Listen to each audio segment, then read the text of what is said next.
This First Nations creature is either an omen of death or the actual cause, depending on the circumstances. The legend is that a young Chippewa girl died of a horrible affliction and became a vengeful spirit with a grudge against the living. Her usual appearance is that of a skeletal apparition. The Acheri often haunts mountains and hills, where it usually avoids the living. However, when it sees village children playing, it will change its appearance to that of an emaciated young girl and join in their games.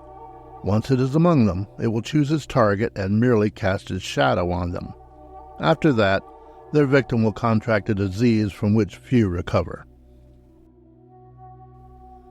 The Acheri is included because another tradition says that sometimes the Acheri sings while remaining invisible. Anyone who hears its song is soon to pass from the world. In Chinese tradition, the appearance of a crow could be either a death portent or simply an omen of bad luck. Death was a serious subject on its own, but the idea of bad luck or being unfortunate was only a few steps behind it.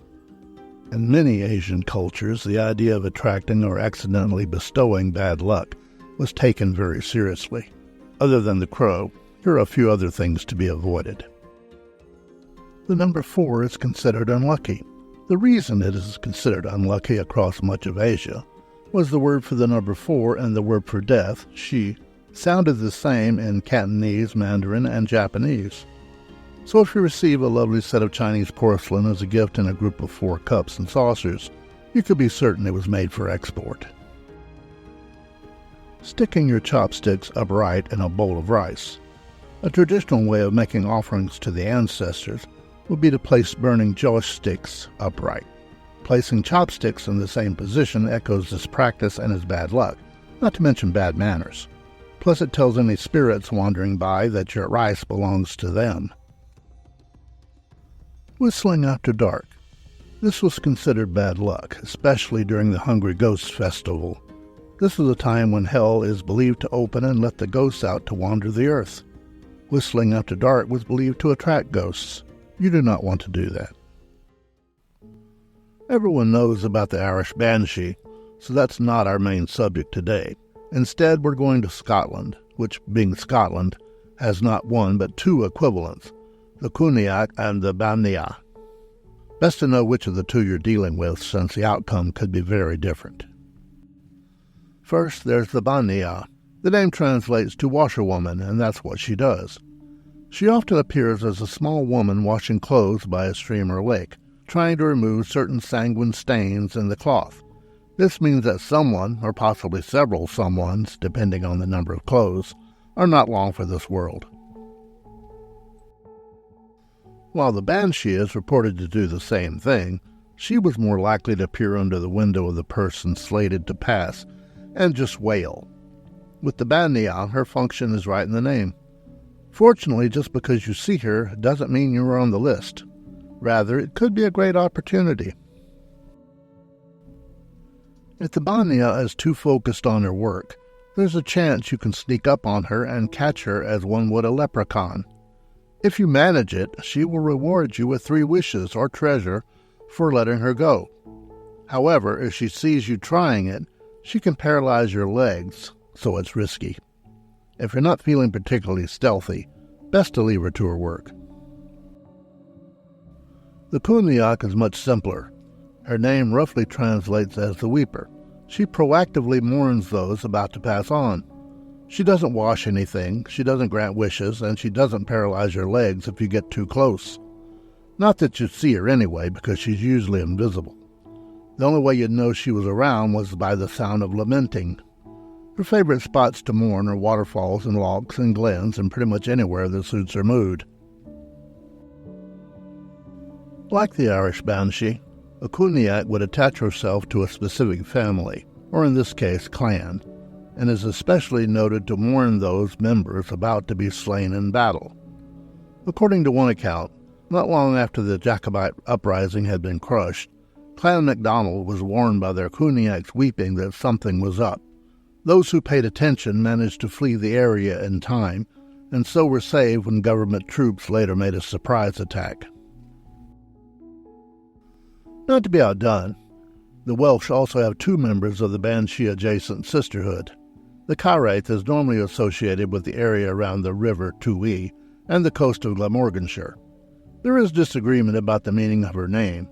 It could mean coldness, or cold pain, or flesh woe, or something else unpleasant. And like the others, she doesn't exactly weep or mourn. Rather, she sounds like someone deathly ill and in agony. It's very painful and unsettling to anyone who hears it. She is said to make that sound exactly 3 times during the period of the object of her attention failing. The sound gets weaker every time, and after the 3rd time, well, that's it. In common with the Cuniac, she is also invisible, and is sometimes known to make that cacophony right by the afflicted person's ear. Probably speeds them along. The Guraka ribbon isn't always invisible, although anyone seeing her likely wishes she was. The name translates as Hag of the Mist. She has the complexion of a corpse, long black teeth, wizened body, and leathery wings. She is said to approach the window of the person about to pass on and call out their name. In other cases, like the Caraith and the Cuniac, she might travel beside the appointed person invisibly, and deliver her cry when they reach a river or crossroads. If the mist is rising and thick enough, she can sometimes be seen even when otherwise invisible, as a shadowy figure in the mist washing her hands in the stream while moaning, "My husband," or "My child," or "My wife," depending on the relationship of those who were soon to go.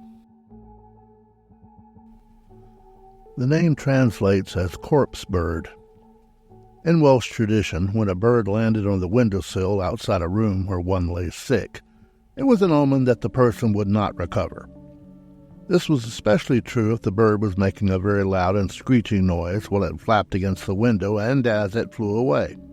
By most accounts, this bird was a tawny owl. They're very good at screeching. However, the Adarnakov was not always an owl. Sometimes the bird was said to be a rather strange specimen with neither feathers nor wings, and yet it would somehow reach the window and perform the same function. This version of the corpse bird was not a bird at all, but likely some sort of spirit. The result for the sick person was pretty much the same. This is a pack of spectral hounds which fly through the air and make a dreadful baying sound. In that regard, they're similar to the Gabriel hounds and wished hounds, which are also thought to be omens of shuffling off our mortal coils. While they can appear as flying hounds, they're just as likely to manifest as a flock of 7 strange birds. They make a shrieking, whistling sound as they fly overhead, hence the name. There will always be 7, regardless of their form. Coal miners in Britain especially saw them as omens of doom. The number 7 was thought to match the number of people slated to pass away on any night the 7 whistlers are heard. The Bozoloshtish is a death omen figure from the Slavic wind people of northeastern Germany. She appears as a small woman with very long hair who is seen under the window of someone soon to pass on. In that respect, she is very much like the Irish banshee.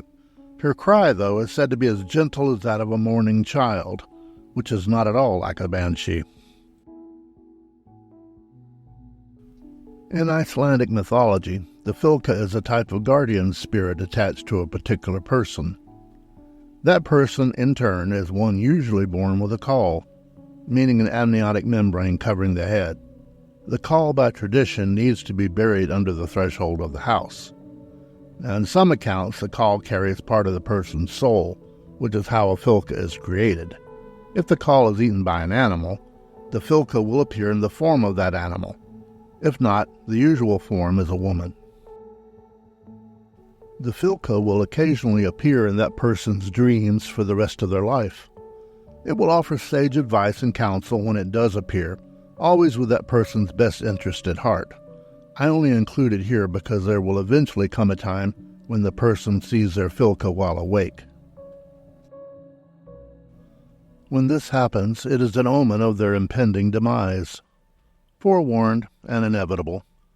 When the person does pass on, the Fylka will in turn attach itself to another member of the family and continue as before. Until, of course, it's their turn.